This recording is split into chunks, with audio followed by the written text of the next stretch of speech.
Hello friends, नमस्कार, आदाब, सत श्री अकाल, गुड इवनिंग। फ्रेंड्स, स्वागत है आपका हमारे यूट्यूब चैनल में। फ्रेंड्स, डेली बेसिस पे जो हम लोगों ने स्टार्ट करा है अपना करंट अफेयर पढ़ने के लिए, तो आज इसका दूसरा दिन है और आप सभी का काफ़ी पॉजिटिव रिस्पांस रहा, सबका प्यार रहा। तो मुझे काफ़ी अच्छा लगा कि हाँ, मैंने कुछ अच्छा करा है। तो हम डेली बेसिस पे अपना जो कि रूटीन के हिसाब से अपना जो भी इंपॉर्टेंट न्यूज़ है, जो भी करंट अफेयर है, इन सारी चीज़ों को हम देखते चलेंगे और साथ में सीखते और पढ़ते चलेंगे। तो जो सबसे पहला न्यूज हमारे सामने आ रहा है वो यूएनएससी को लेके आ रहा है और चाइना के वीटो पावर की जो बात है वहाँ पे कही जा रही है। तो चाइना ने फिर से हमारे दो प्रपोजल को ब्लॉक किया है, जो कि हमने एक तरीके से कुछ टेररिस्ट हैं दो, जिनकी वजह से ये प्रॉब्लम आ रही है। लश्कर ए तैयबा की बात की जाए तो अभी प्रॉब्लम कहाँ पे क्रिएट हो रही है ये हमें देखना है। टॉपिक है China again blocks to proposal spark terrorist at UNSC. तो यूएनएससी के द्वारा एक टेरर एंटिटी लाई गई है जो कि 1267, नाम याद रखेंगे इस एंटिटी का, 1267 लाई कब गई है? 1990 के अंदर, 1999 के अंदर लाई गई। तो इसके तहत यह है कि जो भी व्यक्ति अगर एक तरीके से टेरर घोषित किया जा रहा है, अगर उसे टेरर घोषित कर दिया गया तो उसके जो एसेट्स हैं वो जब्त कर लिया जाएगा, उसे किसी भी तरीके की फंडिंग नहीं होगी। तो ये सारी चीज़ें थी। तो अभी आप ये भी देख रहे होंगे धीरे धीरे कि चाइना और पाकिस्तान का जो रिलेशन है वो धीरे धीरे बहुत अच्छा हुआ। कहीं ना कहीं इसका जो मेजर रीजन माना जा सकता है वो सीपीईसी है, चाइना पाकिस्तान इकोनॉमिक कॉरिडोर, जो कि हमारे पीओके से ही बनाया जा रहा है। तो ये हमारा एक मेजर रीजन रहा जो कि चाइना और पाकिस्तान के रिलेशन अच्छे होते चले गए। तो इसमें आपको ये इसी के बीच में आपको यूएनएससी के बारे में पढ़ना होगा। United nation security council establish किया गया 1945 में और अभी एंटोनियो गुटेरेस के द्वारा देखा जा रहा है। इसमें 5 परमानेंट मेंबर बनाए गए हैं और 10 नॉन परमानेंट मेंबर बनाए गए हैं। और देखा जाए तो अगर भारत की बात की जाए तो भारत नॉन परमानेंट मेंबर है। तो जो 5 परमानेंट मेंबर हैं उनमें से प्रॉब्लम क्या है कि अगर कोई भी कंट्री किसी भी प्रस्ताव के लिए अगर वो राजी नहीं होती है तो वहीं पे जो है वो प्रस्ताव हमारा खारिज हो जाता है। तो समस्या हमें ये है। और इसमें जो कंट्रीज हैं अगले पॉइंट में देखते हैं। रसिया है, चाइना है, यूएसए है, फ्रांस है और यूके है। हेडक्वार्टर भी जानेंगे। हेडक्वार्टर है इसका न्यूयॉर्क में। ये कहाँ पे है? तो ये आप जानते हैं, यूएसए। तो ये सारी चीज़ें हमें समझना और जानना है। और अगर बात करें जो ये 5 परमानेंट मेंबर हैं तो इनके पास क्या कोई अलग से पावर है क्या? क्या ये जो नॉन परमानेंट मेंबर हैं इनसे कोई अलग सी पावर है? तो हाँ, इनके पास वीटो पावर है। और veto power in the sense कि जैसे फैमिली हमारी होती है ना, तो पूरी फैमिली का मन है नहीं टीवी लेना है, टीवी लेना है, बट हमारी मदर एक तरीके से होती है तो उनके पास वीटो पावर होती है कि अगर उन्होंने ना कह दिया तो फिर नहीं लेना है। इस टाइप का आप समझ सकते हैं। और 10 जो नॉन परमानेंट मेंबर हैं उसमें अपना भारत भी है। हमें ध्यान रखना है कि और हम भारत मतलब यूएनएससी के पार्ट रहे हैं कि नहीं।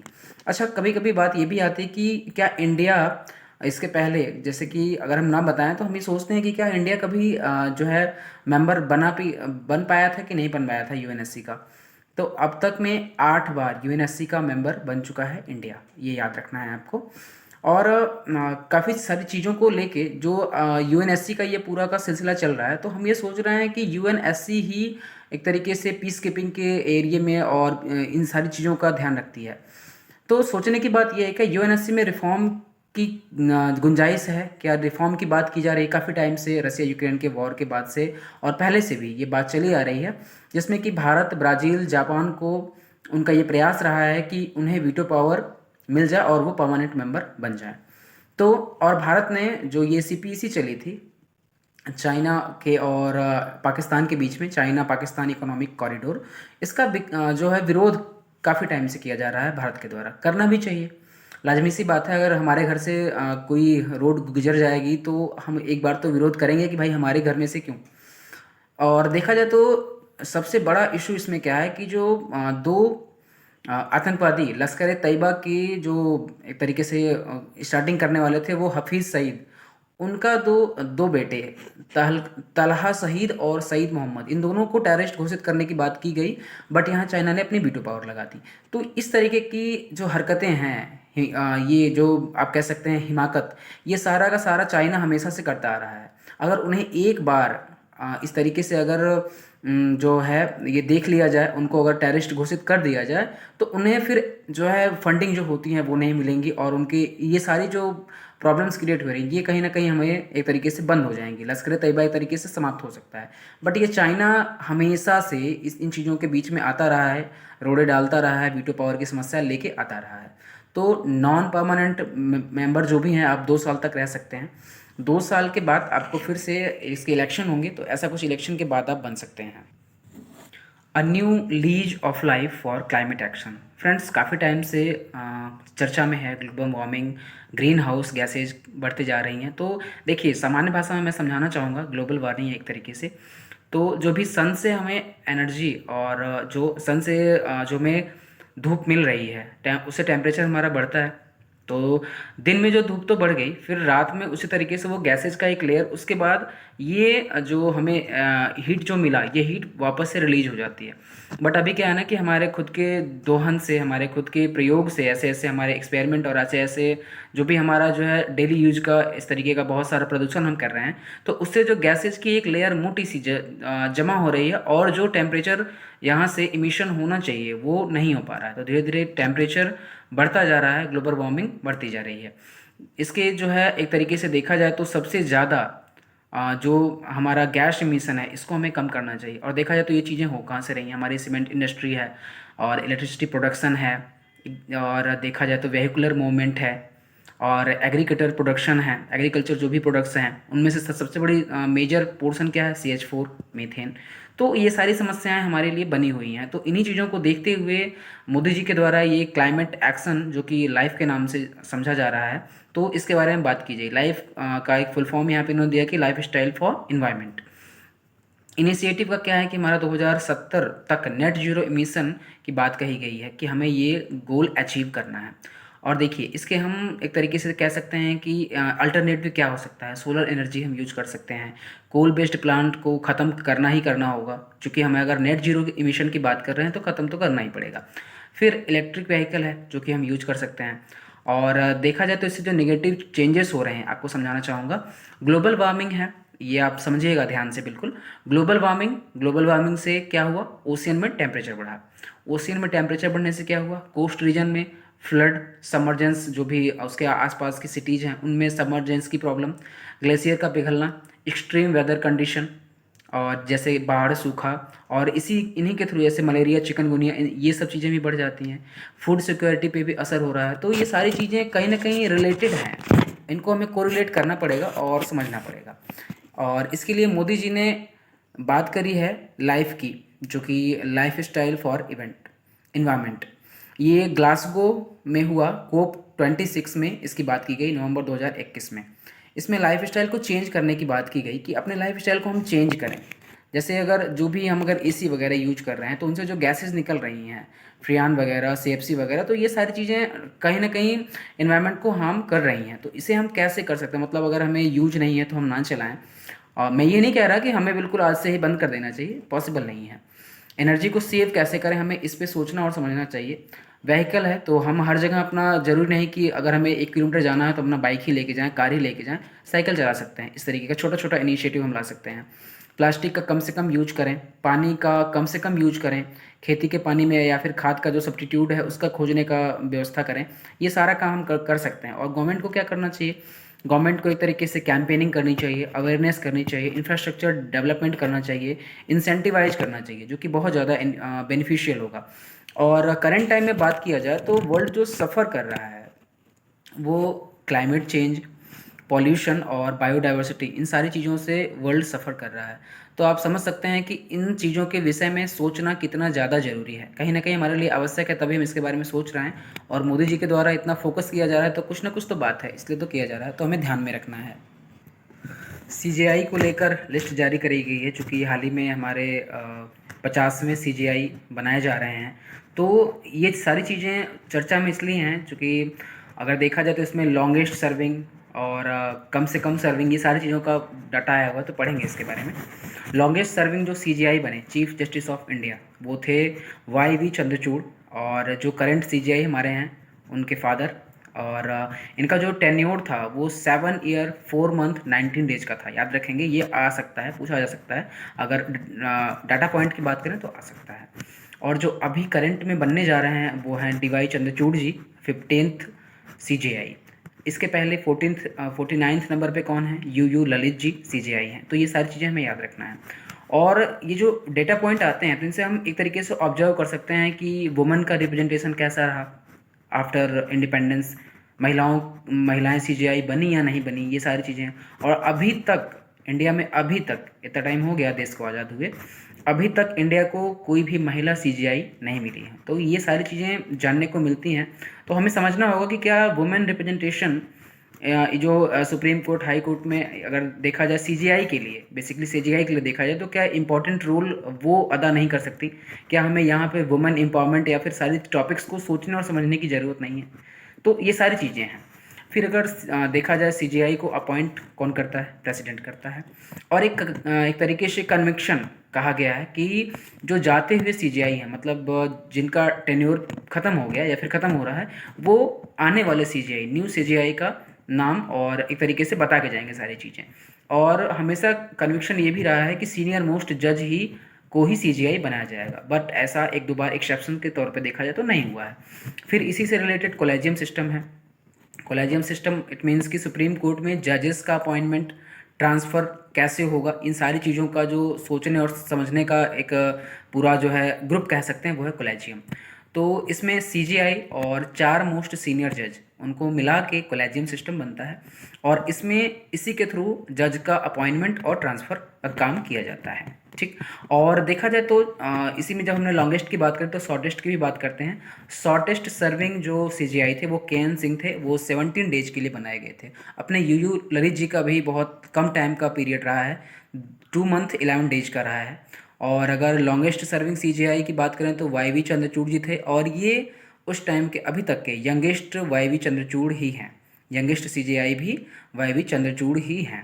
और देखिए फिर अगर आगे बढ़ते हैं तो डी वाई चंद्रचूड़ के बारे में ये कहा जा रहा है कि ये डिकेड के, मतलब जो दशक है, उस दशक के सबसे बड़े, मतलब सबसे जो है यंगेस्ट सीजीआई हैं। और अब बात करी जाए कि राज्यों के अकॉर्डिंग तो किन किन राज्यों से कितने कितने सीजीआई अभी तक बन चुके हैं। महाराष्ट्र से 7 सीजीआई बन चुके हैं, कर्नाटका एमपी से 4-4, उड़ीसा गुजरात से 3-3 बन चुके हैं, यूपी बंगाल से 5-5 सीजीआई बन चुके हैं, जे एंड के आंध्र प्रदेश से 2-2 जो है सीजीआई बन चुके हैं। तो हमें ये भी ध्यान देना है कहीं ये रीजनल डिस्पैरिटी तो नहीं हो रही। इन सारी चीज़ों का हमें एक तरीके से सोचने और समझने का मौका मिलता है। मैक्सिमम एज देखा जाए तो 65 ईयर तक आप सर्व कर सकते हैं, और मिनिमम एज का कोई क्राइटेरिया डिसाइड नहीं किया गया है। तो ये सारी चीज़ें कहीं ना कहीं हमारे लिए एक मैटर है जिसके हम समझ सकते हैं। और सीजीआई का अगर जैसे इसमें बात करी गई कि वुमेन एम्पावरमेंट या फिर वुमेन का रिप्रेजेंटेशन जो कि नहीं है, और देखा जाए तो रीजन डिस्पैरिटी, तो ये सारी चीज़ें हम इसमें देख और समझ सकते हैं। Nurture diversity by condemning hate speech unequally, UN chief के द्वारा ये लाइन आई, एंटोनियो गुटेरेस जो कि हैं हाल फिलहाल में यूएन चीफ। तो इसके थ्रू कहा गया कि जो हेट स्पीच है इसे हमें एक तरीके से कम करना है, या हेट क्राइम है इसे हमें सोचना है, इसके बारे में समझना है और कम करना है। देखिए दरअसल जो हेट स्पीच की बात आती है वो पॉलिटिकली इस्टेब्लिशमेंट के लिए हमेशा से यूज किया जाता है। अपने इंडिया में ही देख लीजिए तो कई बार यूज किया गया है। सुपीरियर पावर या सुपीरियर रीजन के लिए हमेशा से हेट स्पीच को एक जरिया बनाया गया है और हेट स्पीच का प्रारंभ किया गया है। हेट स्पीच तक तो बात ठीक है, बट देखिए मैं ये नहीं कह रहा कि एक तो वर्स्ट सिचुएशन है। वर्स्ट इस सिचुएशन इसमें क्या बन रही है कि हेट स्पीच के बाद से हेट क्राइम भी हो रहे हैं। ये हमारे लिए वर्स्ट सिचुएशन है। इंडिया में हेट स्पीच से रिलेटेड अभी तक कोई कानून नहीं है, सबसे बड़ी समस्या ये है। तो कहीं ना कहीं प्रॉब्लम होती है, और प्रोटेक्शन होना चाहिए ह्यूमन राइट्स का एवं प्लुरलिज्म का की भावना होनी चाहिए। तो ये सारी चीज़ें क्या है ना कि अब एक तरीके से वॉयलेट हो रही हैं, तो इसमें सोचने और समझने की बात है। फिर बात करें कि केसेज हैं या नहीं हैं, तो नुपुर शर्मा का केस हुआ, ओवैसी जी के भाई अकबरुद्दीन ओवैसी जी का केस हुआ, कपिल मिश्रा जो दिल्ली के हैं उनका केस हुआ, कांग्रेस के सलमान जी का केस हुआ, आम आदमी पार्टी के संजय जी का शायद मामला था। तो ये सारी चीज़ें क्या है कि ये हेट स्पीच को रिलेटेड लेके केस हैं। अभी आप देखिए नुपुर शर्मा के केस में कितना ज़्यादा इशू हुआ, तो आप समझ सकते हैं कहीं ना कहीं ये सोचने की बात है कि क्या इस तरीके का हेट स्पीच बेनिफिशियल है क्या। अगर देखा जाए तो हम अब जैसी कंट्री में रह रहे हैं, यहाँ region, language, religion, caste, colour, कई टाइप की डाइवर्सिटी है, तो कहीं ना कहीं हेट स्पीच से नुकसान ज़्यादा है। बात करें फंडामेंटल राइट्स की, 19A के तहत फ्रीडम ऑफ एक्सप्रेशन है, हाँ हमें बोलने की आज़ादी है, बट ऐसा नहीं है कि हम ऐसा बोलें या फिर ऐसी बातें करें कि उससे दूसरे को जो है हर्ट हो या फिर दूसरे को हम नुकसान करें। तो यही एक तरीके से हेट स्पीच हो गई। और देखा जाए तो इससे प्रॉब्लम बहुत ज़्यादा है। हेट क्राइम बात करें हेट स्पीच की जैसे, तो हेट क्राइम भी होने लगे। राजस्थान के जो टेलर का शायद कन्हैया नाम था, उनका मामला था। नुपुर शर्मा के केस में भी बहुत जगह हेट क्राइम की सीन देखने को मिले। तो ये सारी चीज़ें हैं। और हेट स्पीच किसी individual, caste, religion, sex, colour, इन सारी चीज़ों को लेके हो सकता है और किया जा सकता है। तो कहीं ना कहीं इन सारी चीज़ों को देखा जाए तो हेट स्पीच आज के टाइम में बहुत ज़्यादा बढ़ गया। हेट स्पीच, हेट क्राइम दोनों चीज़ें हमारे लिए बिल्कुल भी एक तरीके से कहा जाए तो अवांछनीय है। इन्हें बिल्कुल ही हमें समाप्त करने की ज़रूरत है। तो कहीं ना कहीं इस पे लॉ, रूल्स एंड रेगुलेशंस भी लाए जाने चाहिए और इस पे प्रयोग कुछ ना कुछ होना चाहिए। देश सुदर्शन स्कीम 2.0 लाया गया। इसका जो पहली बार लॉन्च करा गया था वो 2014 से 15 में लॉन्च करा गया था। और एक तरीके से इसमें था कि थीम बेस्ड सर्किट बनाने की बात करी गई थी। बेसिकली ये रिलेटेड है टूरिज्म को लेके, और इसको स्टार्ट किया गया मिनिस्ट्री ऑफ टूरिज्म के द्वारा। तो इसका जो नेक्स्ट पॉइंट हम समझ सकते हैं कि इसको जो फंड प्रोवाइड की जाएगी वो मिनिस्ट्री ऑफ टूरिज्म के द्वारा प्रोवाइड की जाएगी। किसी पार्टिकुलर एरिया के जो टूरिज्म हैं या फिर जो हम सर्किट की बात कर रहे हैं, तो जैसे बुद्धा की बात करें तो बुद्धा से रिलेटेड जो भी जगह हैं उनको एक तरीके से हम एक सर्किट बना के फिर उसके जो है टूरिज्म को प्रमोट करने की बात करेंगे। तो कहीं ना कहीं टूरिज्म हमें काफ़ी चीज़ें प्रोवाइड करता है। बेनिफिट इसके क्या क्या हैं? इकोनॉमी है, जॉब क्रिएशन है। अगर जॉब क्रिएशन देखा जाए कहीं भी, अगर किसी भी एरिया की बात करें तो वहाँ होटल, कपड़े, क्राफ्ट्स, जो वहाँ के रीजनल क्राफ्ट्स हैं, तो उन सारी चीज़ों को बेनिफिट होता है।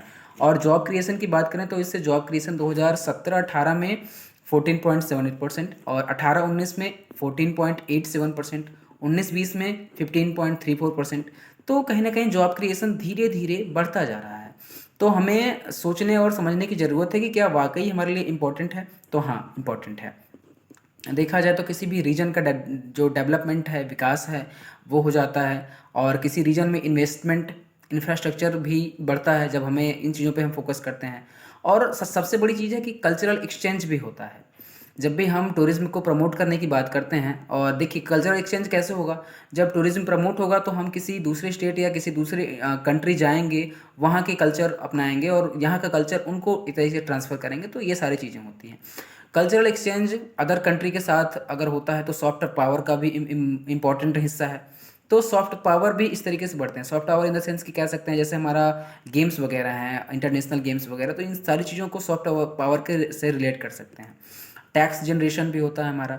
फ्रैटर्निटी और इंटीग्रिटी भी इम्प्रूव होती है। जैसे देखा जाए तो स्टेट, रीजन, ये सारी चीज़ें क्या है ना कि कोई स्टेट का कोई एक रीजन तो और किसी अदर स्टेट का कोई दूसरा रीजन, तो इन तरीके से हमें थीम बेस्ड सर्किट बनानी है इसमें। तो देखिए जब टूरिज्म हमेशा से क्या हुआ कि सस्टेनेबल टूरिज्म होना चाहिए। मतलब ऐसा नहीं है कि हम सस्टेनेबिलिटी की तरफ ध्यान नहीं दे रहे हैं, इन्वायरमेंट को ख़राब कर रहे हैं और उसके बाद हम बात कर रहे हैं कि हम टूरिज्म की तरफ जा रहे हैं। तो हमें सारी चीज़ें सस्टेनेबल वे में चाहिए। तो ये सारी चीज़ें कही गई टूरिज्म के लिए। और ध्यान रखेंगे स्वदेश दर्शन स्कीम 2014-15 में लाया गया, थीम बेस्ड सर्किट था। अभी हाल में 2.0 इसका लाया गया है। Tamil Nadu launches mission to save critically endangered vultures. देखिए वल्चर्स के सेव करने की बात हमेशा से चलती आ रही है, तो इन्हें एक तरीके से कहा जाता है नेचुरल एक्सकेवेंजर। अच्छा, पारसी समुदाय की बात करें तो इसमें क्या था कि ना बॉडी को जलाते हैं और ना ही दफनाते हैं। उनका एक तरीके से साइलेंस टावर जो कि मुंबई में है, तो जो वल्चर हैं उन्हें खा जाते हैं। और वल्चर के वैसे भी हमारे यहाँ बहुत से इंपॉर्टेंस हैं। कहीं ना कहीं वल्चर के ना होने से कई टाइप के प्रॉब्लम्स क्रिएट हो सकते हैं। और इंडिया में बेसिकली 9 टाइप के वल्चर पाए जाते हैं। तो आपने सुना होगा जो कैटल के प्रेगनेंसी टाइम में या फिर पेन रिलीफ में एक कॉमन जो है दवा यूज होती है, उसमें कहीं ना कहीं डाक्लोफेनेक ये नामक दवा है, जिसके यूज से जो है प्रॉब्लम क्रिएट हुई। जब पशुओं का स्वर्गवास हुआ तो उन्हें एक तरीके से क्या है ना कि हमारे यहाँ इंडिया में पशुओं के स्वर्गवास के बाद एक प्रॉपर कम्युनिटी है जो कि पशुओं के चमड़ी को लेदर इंडस्ट्री में ले जाते हैं, बाकी ढांचा वल्चर खा जाते हैं। मतलब जहाँ भी जिस एरिया में भी उन्होंने चमड़ी उनकी यूज कर ली, वहाँ पे वो वल्चर आके खा जाते हैं। तो डेक्लोफेनेक के यूज की वजह से जब हमने अपने कैटल को डेक्लोफेनेक दिया तो उसकी यूज की वजह से हमारे यहाँ वल्चर ख़त्म होने लगे। 1993 से 2003 के अंदर 96% डिक्लाइन हो गया। आप समझ सकते हैं कि पॉपुलेशन उनकी कहाँ से कहाँ चली गई। तो फिर सेंट्रल गवर्नमेंट के द्वारा प्लान बनाया गया 2006 में, फर्स्ट प्लान बनाया गया था, और सेकंड प्लान 2020 से 25 में बनाया गया। तो कुल मिला के बात ये कही जा रही है कि वल्चर को हमें सेव करने की ज़रूरत है, उन्हें सेव करने की ज़रूरत है। उनका अगर एक तरीके से दोहन हो गया तो जो भी एक तरीके से वो ये जो हम कह रहे हैं नेचुरल एक्सकेवेंजर, तो ये टाइटल ही ख़त्म हो जाएगा। जब वल्चर ही नहीं होंगे तो टाइटल किसके लिए बनेगा, है ना। तो ये नेचुरल एक्सकेवेंजर हैं और ये इन्वायरमेंट को क्लीन करने में बहुत बड़ा रोल है इनका, तो हमें याद रखना है। तो अब ध्यान ये करेंगे कि जो IUCN की लिस्ट है उसमें ये हमारे सातों वल्चर किस कैटेगरी में आ रहे हैं। पहला ओरिएंटेड वाइट बैक्ड वल्चर है, ये क्रिटिकली इंडेंजर्ड की कैटेगरी में है। और फिर है slender billed vulture, critically endangered है। Long billed vulture critically endangered है। इजिप्टियन वल्चर इंडेंजर्ड है। Red headed vulture critically endangered form में है। और सिक्स्थ पॉइंट हमारा अगर देखा जाए तो इंडियन ग्रैफिन वल्चर है, जो कि लिस्ट कंसर्न्ड है। हिमालयन ग्रिफन्स देखा जाए तो ये नियर थ्रेटेंड है। और क्लीनरस वल्चर हमारा जो है ये नियर थ्रेटेंड है। बियरड वल्चर जो कि है, या फिर इसे लैमर गेयर भी कहते हैं, तो ये भी नियर थ्रेटेंड है। देखिए, तो प्रॉब्लम जो क्रिएट हो रही है, तो प्रॉब्लम ये क्रिएट है कि हम इसे अवेयरनेस की जो है बहुत ज़्यादा ज़रूरत है, और अवेयरनेस की बात कम की जाती है। तो समस्या ये है कि अगर अभी डिक्लाइन होते होते अगर बिल्कुल ही ख़त्म हो जाएगा तो फिर हमें दूसरी कंट्री से ये चीज़ें क्या है ना कि दूसरी कंट्री का जो एक तरीके से सिस्टम है वो नहीं होना चाहिए। हम अपने यहाँ ही सेव करें हर चीज़ को। तो अवेयरनेस की ज़रूरत है, और इसके जो सेंटर्स कुछ बनाए गए हैं, वल्चर केयर सेंटर बनाया गया पिंजौर हरियाणा में 2001 में। वल्चर कंजर्वेशन ब्रीडिंग सेंटर बनाया गया 2004 में महाराष्ट्र में। तो ये सारी चीज़ें बनाई गई हैं, ध्यान रखिएगा। फिच की रिपोर्ट में कहा गया कि प्रेशर ऑन रुपी में rise if US raises rates further. अगर यूएस के इंटरेस्ट रेट फिर से राइज हुए तो रुपी का जो एक तरीके से वैल्यू है वो और डिप्रिशिएट होगा। तो रुपी डिप्रिशिएट और डॉलर अप्रिशिएट हो रहा है, तो इसका रीज़न समझेंगे ऐसा हो क्यों रहा है कि रुपए की कीमत घटती जा रही है, वैल्यू घटती जा रही है। देखिए, रीज़न क्या है कि यूएस में इंटरेस्ट रेट का बढ़ना, तो सबसे बड़ा रीज़न हमारे यहाँ ये है। और देखे जाए तो फ़ॉरन जो पोर्टफोलियो इन्वेस्टमेंट है, इसमें बहुत से हमारे यहाँ इन्वेस्टर्स जो कि इंडिया में, अब ये उन्हें लगता है कि मार्केट वोलाटाइल होता जा रहा है, इंडिया का मार्केट वोलाटाइल होता जा रहा है। क्यों? तो प्रॉब्लम देखिए क्या है।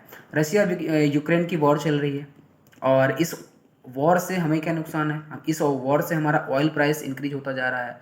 हमें जो बैरल 100 रुपये मिल रहा था उसके लिए हमें अब 200-300 रुपये पे करना पड़ रहा है, ज़्यादा पैसा पे करना पड़ रहा है, जिससे कि हमें देना किस में है, जिससे डिमांड किसकी बढ़ रही है, डॉलर की बढ़ रही है। तो जिसकी डिमांड बढ़ रही है तो कहीं ना कहीं एक तरीके से जब डॉलर बढ़ा तो हमारे रुपए की कीमत कम हुई। तो यह सारी चीज़ें हमें ध्यान रखना है। और इससे और सबसे बड़ा दिक्कत क्या है कि जो हमारा करंट अकाउंट डिफिसिट है, ये क्या है, एक्सपोर्ट एंड इंपोर्ट का लेखा जोखा। जनरली आप समझेंगे कि करंट अकाउंट डिफिसिट क्या है, एक्सपोर्ट एंड इंपोर्ट का लेखा जोखा। तो जो इंपोर्ट बिल हमारा बढ़ता जा रहा है, ये इससे क्या है कि डॉलर की डिमांड भी बढ़ रही है। तो कहीं ना कहीं हमें ये रसिया यूक्रेन के वॉर से जो प्रॉब्लम क्रिएट हो रही है, ये हमारे रुपए के डिप्रिसिएशन का मेन कारण है, और डॉलर के एप्रिसिएशन का भी ये इसी से रीजन लगाया जा सकता है। तो ध्यान रखेंगे कि क्या रीजन हो सकते हैं, ऐसे मेजर रीजन क्या हो सकते हैं। देखिए, चाइना और इंडिया का जो ट्रेड है, कहा जाता है कि नहीं चाइना के सामान हमें नहीं लेने हैं, बट देखिए अभी क्या आया है रिजल्ट। चाइना का जो इंडिया के साथ टोटल ट्रेड का सरप्लस देखा जाए तो 1 ट्रिलियन पास हो गया। $1 ट्रिलियन से ज़्यादा की हमने एक तरीके से चाइना के साथ ट्रेड कर लिया। तो ये बायलैटरल ट्रेड है बिटवीन चाइना एंड इंडिया। तो प्रॉब्लम इससे क्या हो रही कि हम अगर हमारा ये ट्रेड डिफिसिट देखा जाए, अगर बराबर होता, मतलब थोड़ा मोड़ा कम ज़्यादा होता। ट्रेड डिफिसिट क्या है ये भी समझेंगे। ट्रेड डिफिसिट का मतलब ये कि हमने इंपोर्ट ज़्यादा कराया, जैसे 100 रुपये का हमने इंपोर्ट कराया और 20 रुपये का एक्सपोर्ट कराया, तो ट्रेड डेफिसिट जो बना वो 80 रुपये का हुआ, इतना हम माइनस में चले गए। तो ये सारी चीज़ें मैटर करती हैं। इंपोर्ट हम ज़्यादा करा रहे हैं, जिससे चाइना की मैन्युफैक्चरिंग कंपनी को ज़्यादा बेनिफिट हो रहा है, हमें नुकसान हो रहा है। तो देखिए, इससे करंट अकाउंट जो हमारा डेफिसिट है वो बढ़ता जा रहा है। और इसे ठीक कैसे किया जा सकता है? इसे ठीक करने के लिए हमें आत्मनिर्भर बनना पड़ेगा। आत्मनिर्भर कैसे बनेंगे? मैन्युफैक्चरिंग कंपनी हमें इस्टेब्लिश करनी पड़ेंगी, और इंफ्रास्ट्रक्चर डेवलपमेंट करना पड़ेगा, टेक्नोलॉजी हमें अपने यहाँ बिल्डअप करनी पड़ेगी। अगर बात करें फ्यूल के लिए तो एथनॉल ब्लेंडिंग की तरफ जा सकते हैं, इलेक्ट्रिकल व्हीकल का यूज कर सकते हैं, गोल्ड की जगह पेपर गोल्ड का यूज, डिजिटल गोल्ड का यूज कर सकते हैं, डिफेंस इक्विपमेंट हम देश में बना सकते हैं। और इम्पोर्ट को कम करना हमारा ये हमेशा टारगेट होना चाहिए किसी भी कंट्री के साथ, चाइना ही क्या किसी भी कंट्री के साथ हमारा टारगेट होना चाहिए कि हम इम्पोर्ट कम करें और एक्सपोर्ट अधिक करें। और इससे क्या है कि हमें इसी के थ्रू लाया गया था प्रोडक्शन लिंक इंसेंटिव स्कीम। तो सारी चीज़ें हमें ध्यान रखनी है कि केवल बातें करने से नहीं हुआ कि नहीं चाइना के सामान नहीं खरीदने हैं, नहीं खरीदने, बट उसके लिए क्या है कि हमारे पास कोई दूसरा सब्स्टिट्यूट भी होना चाहिए कि नहीं हम अपने यहाँ इस्टेब्लिश करेंगे। जैसे अभी बीच में हो रहा था कि चाइनीज़ फ़ोन नहीं यूज करने हैं। आप देखिए अगर 10,000 में कोई हमें चाइनीज़ फ़ोन मिल रहा है, जो जो वो फीचर दे रहा है, अगर वही हमें इंडिया में अवेलेबल होने लगे तो हम नहीं खरीदेंगे। बट ये बातें केवल कहने के लिए अच्छी लगती हैं, देशभक्ति इस तरीके से केवल कहने में अच्छी लगती हैं। अगर वाकई आपके ऊपर या हमारे ऊपर आ जाए तो हम पहले सोचेंगे यार बेनिफिशियल क्या है हमारे लिए। 10,000 रुपये में अगर हमें सारी चीज़ें, सारे फीचर्स मिल रहे हैं तो हम पहले वो चूज करेंगे। तो इस टाइप की चीज़ें हैं इसमें। जब बात एक्सपोर्ट एंड इंपोर्ट की चली रही है तो हम देखते हैं कि टॉप ऐसे 10 आइटम्स क्या हैं जो हम इंपोर्ट कराते हैं चाइना से। तो telephonic instrument and video phones जो भी हैं वो हम इंपोर्ट कराते हैं। ऑटोमेटिक डाटा प्रोसेस मशीन्स हैं वो भी हम इंपोर्ट कराते हैं। टेलीफोन इंस्ट्रूमेंट हमने बता ही दिया। डायोड, ट्रांजिस्टर, सेमीकंडक्टर ये भी इंपोर्ट कराते हैं। इलेक्ट्रिक इंटीग्रेटेड सर्किट है वो भी इंपोर्ट कराते हैं। फर्टिलाइज़र भारी मात्रा में इंपोर्ट कराते हैं। एंटीबायोटिक्स इंपोर्ट कराते हैं। Parts and accessories of motor vehicle ये भी हम इंपोर्ट कराते हैं। रिसेप्शन जो है अपार्टस और वीडियो मॉनिटर्स ये भी हम इंपोर्ट कराते हैं। प्रोजेक्ट गुड्स ये भी हम इंपोर्ट कराते हैं। मतलब काफ़ी सारी चीज़ें जो हमारे देखा जाए तो विकास के लिए, ग्रोथ के लिए इंपॉर्टेंट है वो हम चाइना से ही इंपोर्ट करा रहे हैं। तो आप समझिए कि हम मैक्सिमम चीज़ जब चाइना से ही इंपोर्ट करा रहे हैं तो हमारा ग्रोथ कैसे होगा और हम कैसे जो है चाइना की डिपेंडेंसी हटा पाएंगे। कुछ ऐसे आइटम हैं जो हम चाइना को एक्सपोर्ट करते हैं। तो देखा जाए तो फिश एंड सी फूड हैं। ग्रेनाइट एंड बिल्डिंग स्टोन जो कि हम करते हैं। आयरन ओर्स हम एक्सपोर्ट करते हैं। Petroleum and mineral oil export करते हैं। साइक्लिक हाइड्रोकार्बन्स एक्सपोर्ट करते हैं। कॉटन यार्न एक्सपोर्ट करते हैं और रॉ कॉटन भी एक्सपोर्ट करते हैं। रिफाइंड कॉपर है ये भी एक्सपोर्ट करते हैं। फिक्स्ड वेजिटेबल एंड ऑयल्स हैं ये भी हम एक्सपोर्ट करते हैं। बट आप दोनों में कंपैरिजन करके देखिए कि ऐसा मतलब जो हम इंपोर्ट कर रहे हैं वो चीज़ें ज़्यादा बेनिफिशियल हैं या ज़्यादा कॉस्टली हैं, या फिर जो हम एक्सपोर्ट कर रहे हैं वो ज़्यादा कॉस्टली है या फिर वो ज़्यादा इंपॉर्टेंट है। दोनों को देखने पे आपको खुद ब खुद समझ में आ जाएगा। देखिए इंडिया में दिल्ली के स्कूल की बात हम काफ़ी समय से कर रहे हैं कि दिल्ली के स्कूल के जो बच्चे हैं वो आईआईटीएन या फिर अच्छे अच्छे संस्थान में, जो भी इंडिया के प्रेस्टिजियस संस्थान हैं, तो उनमें उनका सिलेक्शन हो रहा है या फिर वो पढ़ रहे हैं। तो इसी के तर्ज पे पीएम ने स्टार्ट करा है मिसल स्कूल ऑफ एक्सलेंस। कहाँ पे स्टार्ट करा है? गांधीनगर में। इस जो प्रोजेक्ट लॉन्च करा जा रहा है तो इसका कॉस्ट कितना है? 10,000 करोड़। फंडिंग कौन कर रहा है? वर्ल्ड बैंक कर रहा है। और इसमें बात ये की जा रही है कि स्कूल को बेहतर बनाया जाएगा। तो सारी चीज़ें इसमें देखने की ज़रूरत है कि कहीं ना कहीं पॉलिटिकली प्रेशर भी इन पे क्रिएट हो रहा है। और जो एक तरीके से अगर आम आदमी पार्टी के लोग हैं तो वो इस तरीके का प्रेशर क्रिएट कर पाते हैं कि दिल्ली के तो स्कूल इतने अच्छे हैं जबकि गवर्नमेंट स्कूल हैं वो, तो बाकी जगह पे स्कूल नहीं है। तो ये सारी चीज़ें एक तरीके से पॉलिटिकली कनेक्टेड हैं। तो देखते हैं ये स्कीम लॉन्च होने से अगर गुजरात में लॉन्च करी गई तो वहाँ के बच्चों को कितना बेनिफिट होता है ये देखने को मिलेगा। देखिए अगला नेक्स्ट देखा जाए टॉपिक, तो कंपटीशन कमीशन ऑफ इंडिया ने ओयो और मेक माई ट्रिप पे 392 करोड़ का फाइन लगा दिया। अब लगाया क्यों है ये हम समझेंगे। ये लोग कंपटीशन को डिस्टॉर्ट करने की कोशिश कर रहे थे। कंपटीशन को डिस्टॉर्ट कैसे कर सकते हैं? एक तरीके का जब हेल्दी कंपटीशन होता है तो बेनिफिशियल होता है। कहीं ना कहीं इन्होंने ये प्रॉब्लम क्रिएट करी, डिस्टॉर्ट करने का प्रयास करा, तो 392 करोड़ का फाइन लगा दिया गया है। इस्टेब्लिश कब किया गया ये सीसीआई को, कंपटीशन कमीशन ऑफ इंडिया को? 14 अक्टूबर 2003। ये इन चीज़ों पे फोकस करती है कि मोनोपोली ना हो और रिस्ट्रिक्टिव जो ट्रेड है, मतलब जिस पे हमने प्रतिबंध लगा दिया है वो ट्रेड ना हो, उस प्रकार का ट्रेड ना हो। चेयरमैन कौन है? अशोक कुमार गुप्ता हैं। हेडक्वार्टर कहाँ है कंपटीशन कमीशन ऑफ इंडिया का? तो न्यू दिल्ली में। तो याद रखेंगे अभी किस पे लगाया गया है इस तरीके का फाइन, तो ओयो और मेक माई ट्रिप पे। इस्टेब्लिशमेंट भी याद रखेंगे। तो ये सारी चीज़ें हमें पढ़नी और याद रखनी। अगला टॉपिक है हमारा वन हेल्थ कॉन्सेप्ट। ये लॉन्च करा गया यूके में, उत्तराखंड में। पायलट प्रोजेक्ट है और किसके किसके द्वारा लॉन्च कराया गया है ये जानेंगे। FAO, UNEP, WHO और WOAH। तो FAO क्या है? Food and agriculture organisation. UNEP क्या है? United nation environment programme. WHO क्या है? World health organisation. WOAH क्या है? World organisation for animal health. और ये पायलट प्रोजेक्ट 2022 से 26 तक के लिए लॉन्च करा गया है। इसमें बात की गई है कि जो भी अगर हेल्थ की बात करें तो उतना ही हेल्थ हमारा इंपॉर्टेंट है जितना इन्वायरमेंट का भी तो हेल्थ है, वो इंपॉर्टेंट है, एनिमल का हेल्थ इंपॉर्टेंट है।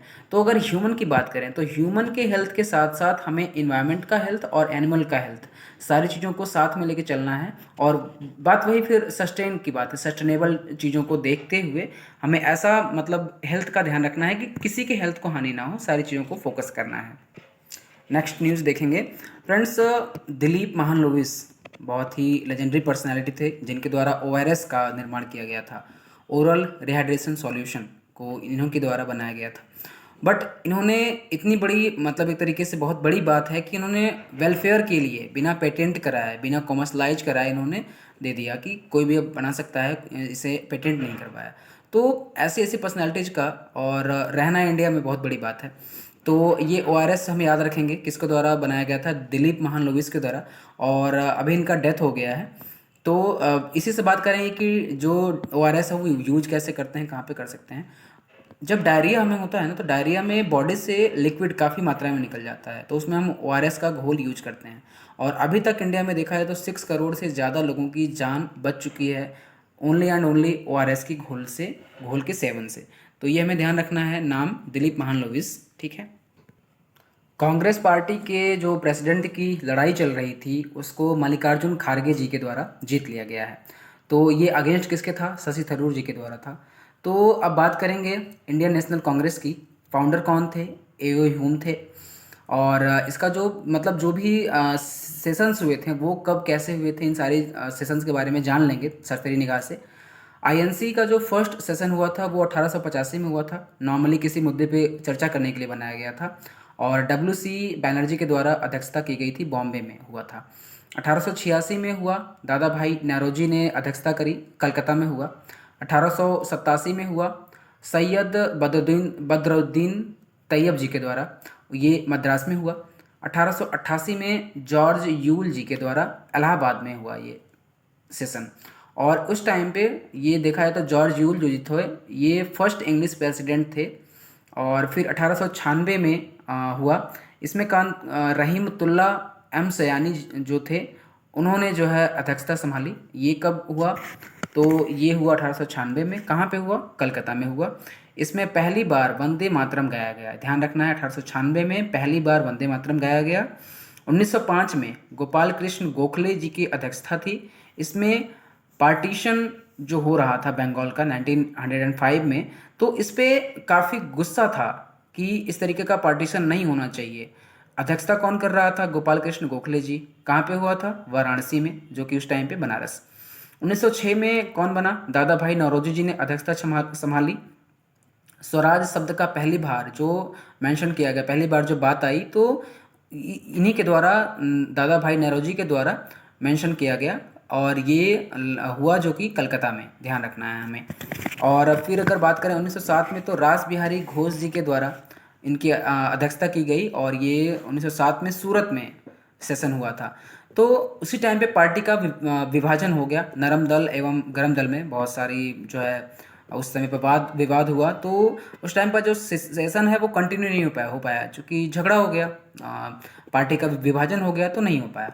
फिर 1908 में रास बिहारी घोष उन्हीं के द्वारा अध्यक्षता की गई, सेशन कंटिन्यू किया गया। कहाँ पे? मद्रास में। फिर 1909 में मदन मोहन मालवीय जी के द्वारा अध्यक्षता की गई। कहाँ पे हुआ सेशन? लाहौर में हुआ। तो इंडियन काउंसिल एक्ट 1909 लाया गया उस टाइम पे, ध्यान रखेंगे। कब आया था इंडियन काउंसिल एक्ट? तो 1909 में आया था, ये हमें ध्यान रखना है। उसके बाद 1911 में बिशन नारायण धर जी के द्वारा अध्यक्षता की गई, कलकत्ता में। उस समय जनगण मन पहली बार गाया गया, ध्यान रखना है। 1916 में अंबिका चरण मजूमदार जी के द्वारा अध्यक्षता की गई। लखनऊ पैक्ट उसी टाइम पे मुस्लिम लीग के साथ चर्चा की गई, तो ध्यान रखें कहाँ पे हुआ? लखनऊ में। 1917 में एनी बेसेंट जी पहली महिला अध्यक्ष बनी, किसकी? INC की, इंडियन नेशनल कांग्रेस की। और इनकी जो है ये कहाँ पे कराई गई? कलकत्ता में ये सेशन कराया गया। 1919 में मोतीलाल नेहरू जी अध्यक्षता की। और जालियांवाला बाग जो हत्याकांड हुआ था वो 1919 में हुआ था। कहाँ पे हुआ था? अमृतसर में हुआ था। 1924 में जो गांधी जी हमारे थे ये अध्यक्षता किया, और उन्होंने पहली एक ही बार केवल अध्यक्षता करी है, ये हमें ध्यान रखना है, सिर्फ एक बार। कहाँ पे हुआ था ये? बेलगांव में। 1925 में सरोजनी नायडू जी के द्वारा अध्यक्षता की गई, और ये 1879 से 1944 तक जीवित रहीं, 1949 तक जीवित रहीं। और ये जो अध्यक्षता हुई ये कानपुर में हुई। भारतीय महिला की पहली अध्यक्ष थी, मतलब आईएनसी की पहली अध्यक्ष थी जो भारतीय महिला थी, सरोजनी नायडू। 1928 में मोतीलाल नेहरू जी के द्वारा अध्यक्षता की गई। उस टाइम पे ऑल इंडिया यूथ कांग्रेस बनाया गया और अध्यक्षता कलकत्ता में की गई।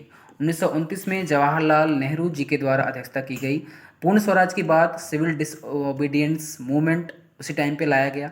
26 जनवरी को स्वतंत्रता दिवस मनाने की बात की गई। 1929 में ये जो सेशन हुआ ये कहाँ पे हुआ? लाहौर में हुआ। 1931 में जो अध्यक्षता की गई वो वल्लभ भाई पटेल जी के द्वारा की गई। इसमें फंडामेंटल राइट्स की बात की गई। इसी के बीच गांधी इरविन पैक्ट को भी इंडोर्स किया गया, और ये सारी चीज़ें हुई कहाँ पे? स्थान का नाम कराची। 1939 में सुभाष चंद्र बोस जी के द्वारा अध्यक्षता की गई। ये हुआ कि उन्होंने ये तो इलेक्शन जीता 1939 में, बट रिजाइन उन्होंने दे दिया क्योंकि गांधी जी ने उस टाइम पे इनका सपोर्ट ना करके पट्टाभी सीतारामैया जी का सपोर्ट किया था। तो इन दोनों के जो है मतलब सुभाष चंद्र बोस जी चुने गए थे, बट राजेंद्र प्रसाद जी को बाद में बना दिया गया, और ये त्रिपुरी में हुआ था ये सेशन। 1940 में अबुल कलाम आज़ाद जी को बनाया गया और अध्यक्षता इन्होंने की। सबसे यंगेस्ट प्रेसिडेंट थे, और ये जो सेशन कराया गया 1940 का ये रामगढ़ में कराया गया। 1946 में आचार्य कृपलानी के द्वारा अध्यक्षता की गई। अंतिम सेशन था आज़ादी से पहले का, कहाँ पे हुआ? मेरठ में हुआ। 1948 में पट्टाभी सित्तारमैया के द्वारा अध्यक्षता की गई। पहला सेशन था आज़ादी के बाद जयपुर का।